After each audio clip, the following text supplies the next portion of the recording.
राष्ट्रीय स्वयंसेवक संघ बौद्ध नगर तरफर राष्ट्रीय नववर्ष स्थानीय सरस्वती शिशु विद्या मंदिर परिसर में अनुष्ठित हो नगर संघचालक माननीय डॉ सुदर्शन मेहरा अध्यक्षत अनुष्ठित कार्यक्रम में ओडिशा पश्चिम प्रांत धर्मजागरण प्रमुख विक्रमाचार्य मुख्य वक्ता भाव जोगदे भारतीय कालगणना वैज्ञानिक सिद्ध अटे यह आज कलिजुगात 5128 विक्रम संवत 2083 अयम आरंभ बोली मत व्यक्त करते।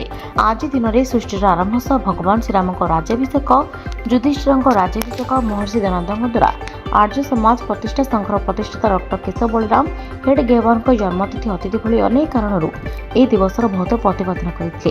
प्रथम मुख्य शिक्षक निरंजन मेहर आद्य संघचालक प्रणाम देलापर लक्ष्मी दजानी ध्वजा रोपण करने सहित व्यक्तिगत गीत बोली नगर कार्यवाही दिलीप कुमार साहू मंच परिचालना कर अतिथि परिचय प्रदान करते।